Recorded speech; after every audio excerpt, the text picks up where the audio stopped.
Terraria's NPCs are an integral part of the game, allowing you to obtain and use pylons, provide information about the world, and most importantly, sell you items.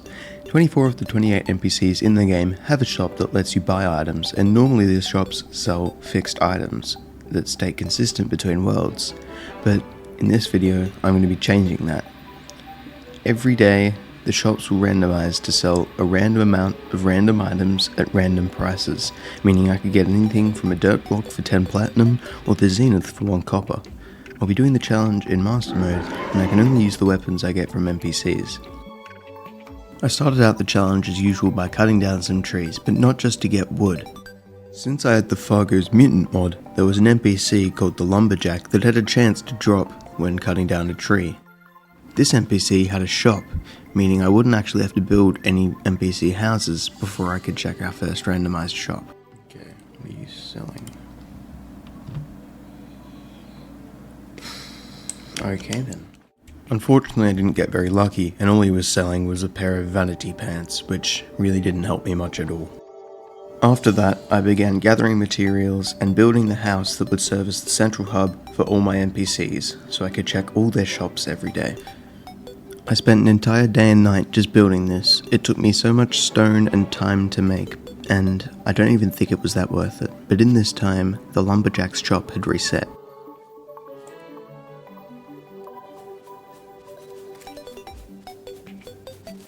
Oh, actually I should check your shop, Mr. Lumberjack. You're selling more flesh mask, squirrel book, fine, spiky book. Ooh, golden fishing rod, nice. Well, it was nice to get the golden fishing rod early on. I wouldn't really end up using it that much.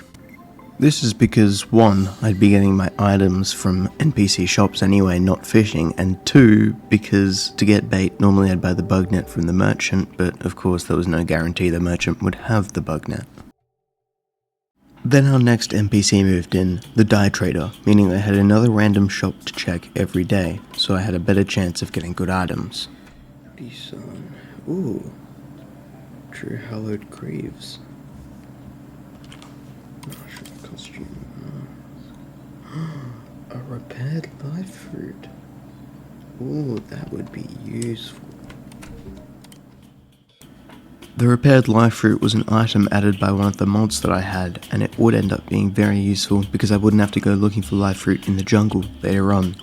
And it meant I could get to max life pre-hard mode.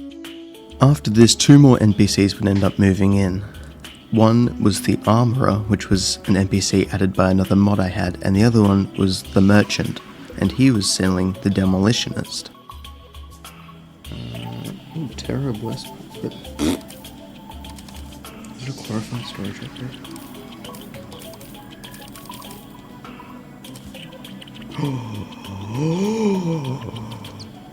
Do you know what this means?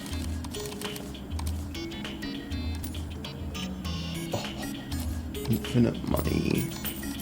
The reason I was so excited about getting this treasure bag is because I could buy it for less money than I would get from opening it, meaning I could just buy them infinitely and I could get infinite money, even though I already had 800 platinum from selling a bunch of golden squirrels. In light of this discovery, I spent a bunch of time just opening treasure bags and getting heaps of money and so many vanity items. The good thing was, all of these vanity sets had wings to go along with them, so I could get some really good wings early on. Which is crazy considering I didn't even spend 1 platinum to get these.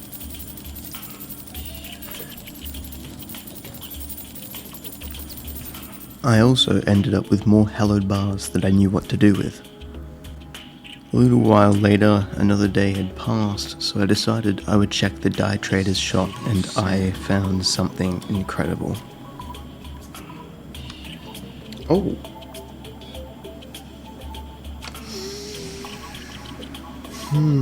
That's interesting actually, that you give me 2 crazy magic items. Now that we had a post-Moonlord weapon pre-hard mode, the rest of the early game would be a breeze, similar to in the last challenge how I got the flare on so early and it made all the pre-hard mode bosses easy. At some point I had killed the Eye of Cthulhu, but I have since lost the footage for that, so instead, here's me using the lunar flare to kill the king slime. Now, because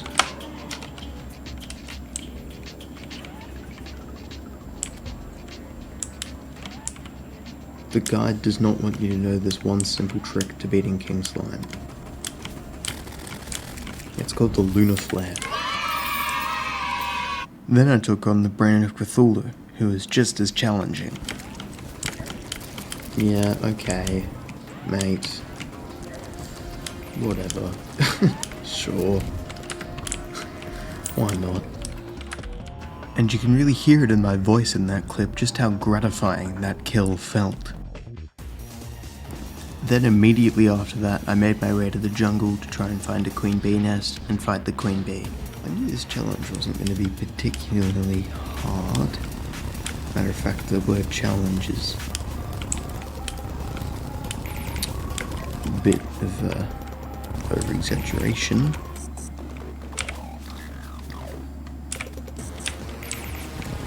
But I didn't realise I would be at max life and have the lunar flare before fighting Queen Bee, so yeah. But, you know, that'll happen with randomizers.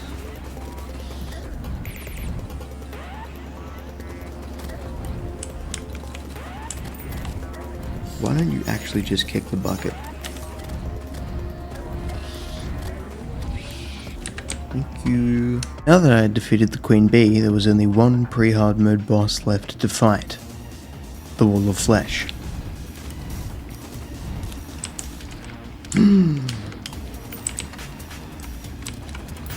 I found you.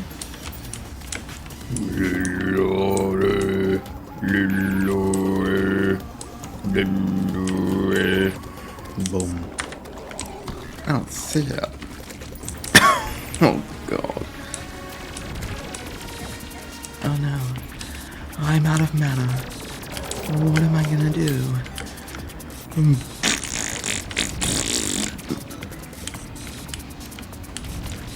I have hit the end of my bridge, which could be a problem, but he's so close to death that it's gonna be fine, I'm sure. That's a lot of leeches.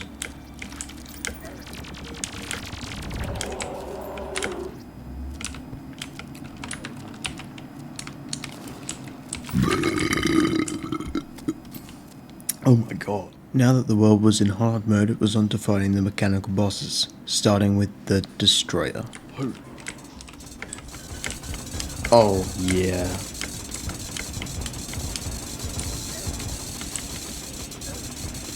Yep. Yeah, pretty much. That's exactly what I was thinking. Skeletron Prime.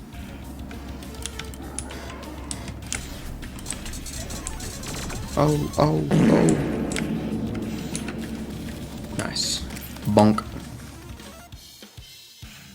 And then the twins.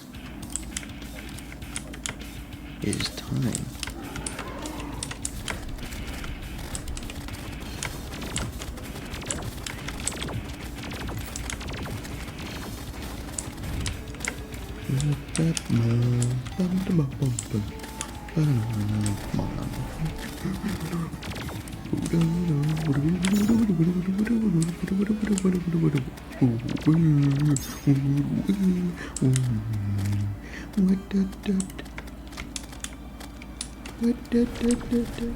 And there it is.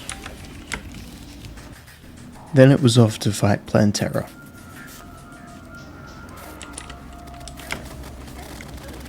Yeah. Yeah, actually, sure. No, that makes sense. I haven't taken damage yet. Okay. Cool. And all of these bosses were beaten very easily using the Lunar Flare. Awesome sauce. Golem? Golem, yeah.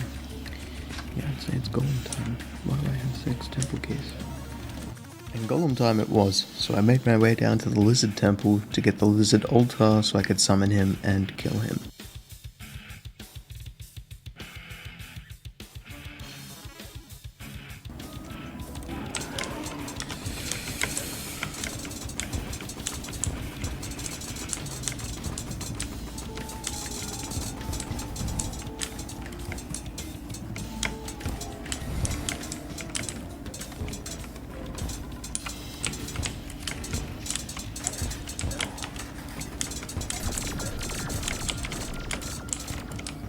Nice. And now, with Golem defeated, there are only 2 bosses left to kill. I'm about to kill this guy.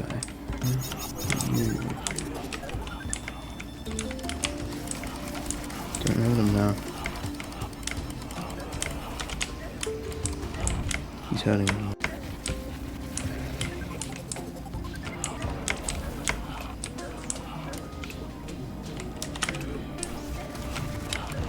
And there we go. Now with the cultists down, I just had to defeat the pillars and then kill Moonlord.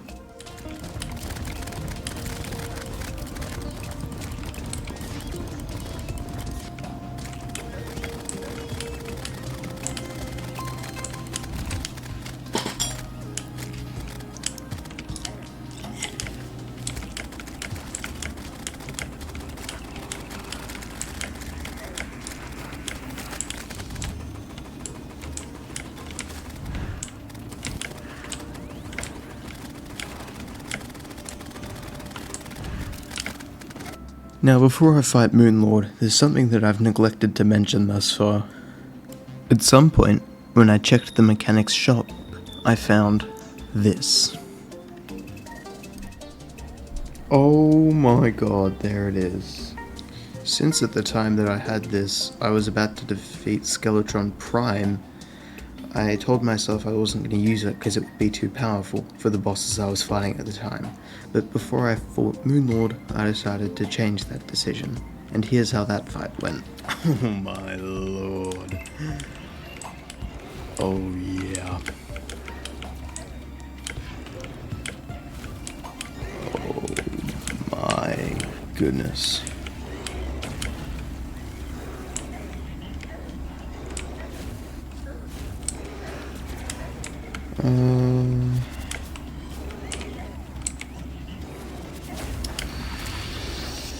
Yeah, that should be it.